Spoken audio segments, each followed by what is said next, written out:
5-year update by Grant Generou, August 2019.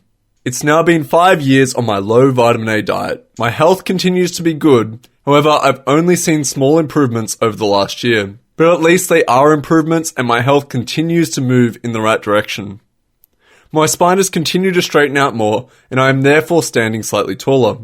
My teeth are feeling stronger, smoother, and are just more solid. My gums are in excellent health too.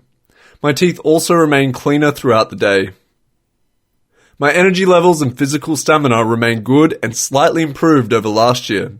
Likewise, I'm finding that I need to eat less food per day, and yet I still maintain a good energy level throughout the day. My weight has remained constant. I'm now quite regularly sleeping through the night. That's a huge improvement compared to 5 years ago where I needed to get up at least every hour. Likewise for sun exposure. 5 years ago, my maximum tolerance for bright sun exposure was about 10 seconds. Anything more than that and my skin would start to burn. I can now take 30 minutes or more and my skin once again tans. One other very surprising improvement over the last year is the quality of my handwriting. It has become noticeably nicer, more fluid and stylish. My skin and fingernails remain to be nice and smooth and my hair remains to be very soft. I've not gone blind and my organs have not disintegrated.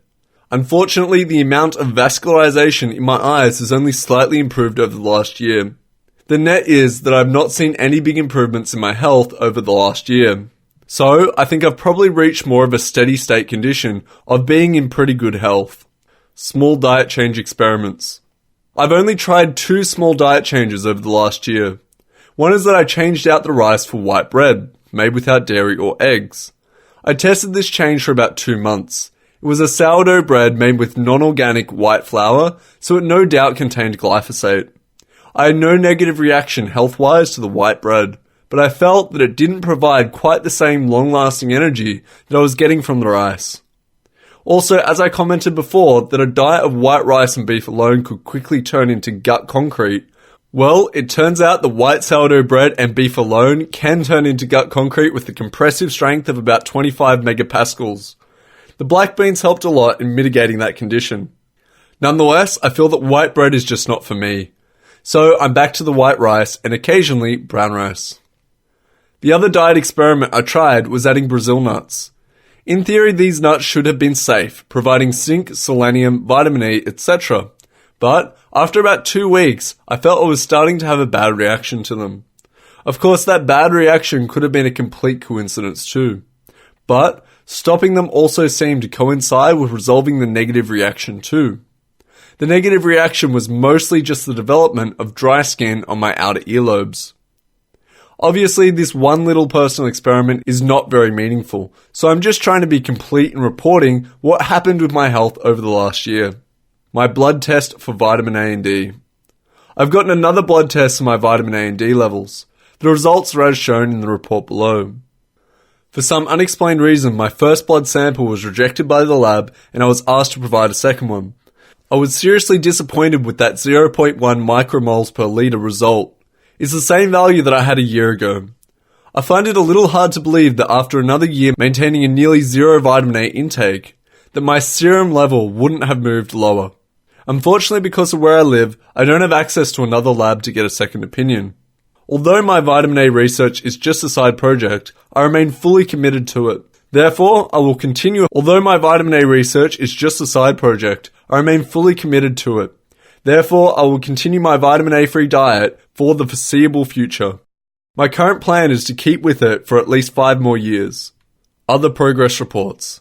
This citizen-driven research project has gained a lot more interest over the last year. With that, more people are trying this diet change and are starting to send me progress reports.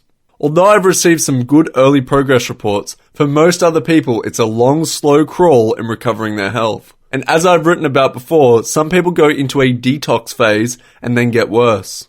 Therefore, I think the detox phase could be a more-tox phase.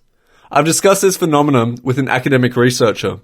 We both suspect that it is due to more retinol esters getting released from the liver.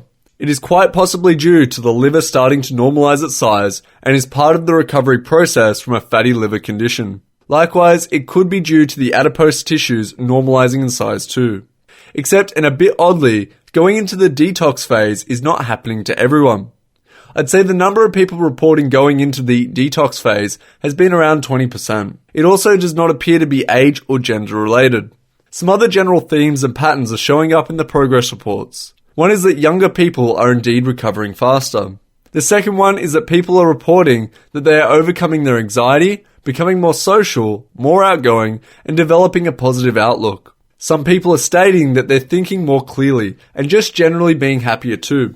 I think related to that is that quite a few people are telling me that the quality of their sleep has improved and they are experiencing a significant increase in dreaming and dream recall.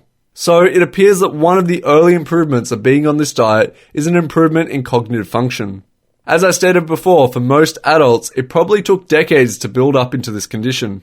Therefore, it is not unreasonable to expect that it will take a long time to recover from it too. Diet alone is clearly not a quick fix, but if we can be happier while trying to apply that fix, then I hope it's not so bad. Of course, for most people taking on this diet, their goal is to improve their health. It would be great if more people can accomplish that. However, there is also the overarching goal of adding more evidence identifying the real culprit in what's caused our chronic diseases to develop in the first place. So I'm very grateful for all the people now participating in this investigation and for everyone sharing information and their experiences. Thank you so much.